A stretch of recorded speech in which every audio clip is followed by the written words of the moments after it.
မင်းကလေးငယ်သည်သူမသဘောကျရသူလေးနှင့်ချင်းတွေ့ရန်အတွက်အထူးပင်ဂရုတစိုက်ပြင်ဆင်ခဲ့သည်သို့တော်ချင်းထားသည့်နေရာသို့ရောက်သောအခါထိုကောင်လေးဘေးတွင်အခြားမင်းကလေးတစ်ယောက်ရပ်နေသည်ကိုမြင်လိုက်ရသည်ဒေါသထွက်သွားသည့်သူမသည်ကောင်လေးထံသို့တမ်းမှတ်သွားပြီးစကားပြောရန်ပြင်ဆင်လိုက်စဉ်မှာပင်သူတို့နှစ်ယောက်တွင်တူညီသောတတူးတစ်ခုရှိနေသည်ကိုသတိထားမိလိုက်သည်ထိုမြင်ကွင်းကသူမအားယခင်ရေးစားဟောင်း၏တစ္ဆာဖောက်မှုကြောင့်ခံစားခဲ့ရသောနာကျင်သည့်အမှတ်တရများကိုချက်ချင်းပြန်လည်အမှတ်ရစေသည့်ရင်ကွဲပတ်လက်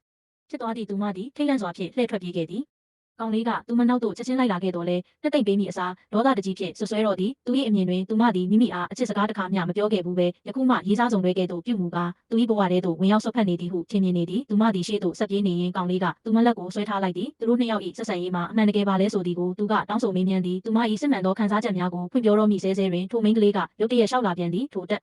တူးကိုထပ်မံမြင်လိုက်ရသည့်အခါသူမသည်နောက်ကိုပင်ပြန်မကြည့်ဘဲထွက်ပြေးခဲ့သည်အိမ်ရောက်သောအခါသူမသည်တေးထန်စွာငိုကြွေးရင်းစိတ်တက်ကြမတက်ဖြစ်သွားရသည်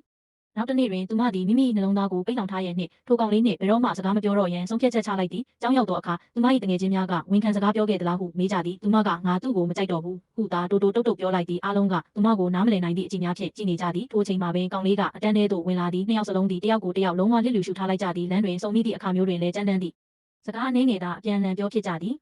ကျောင်းစင်းချိန်တွင်မိခင်ဖြစ်သူကသူမကိုမိသားစုစုဝေးပွဲသို့ခေါ်ဆောင်သွားသည်တိုက်ဆိုင်စွာပင်ထိုကောင်လေးလည်းထိုနေရာတွင်ရှိနေသည်သူတို့နှစ်ယောက်သည်စပွဲတစ်ခုထဲတွင်ထိုင်နေကြတော့လဲစကားတစ်ခုမျှမပြောကြပေသည်မခံနိုင်တော့သည့်အတွက်သူမသည်ထွက်သွားခဲ့သည်သို့တော်ကောင်လေးကသူတို့ကြားရှိတင်းမာမှုများကိုပြေလျော့စေရန်ရည်ရွယ်ချက်ဖြင့်သူမနောက်သို့လိုက်လာခဲ့သည်သူကင်ထားသည့်အရာကိုမြင်လိုက်ရသည့်အခါသူမသည်သူ့မိခင်ထံပို့ပေးရန်အတွက်ဖုန်းကိုထုတ်ပြီးဓာတ်ပုံရိုက်ရန်ကြ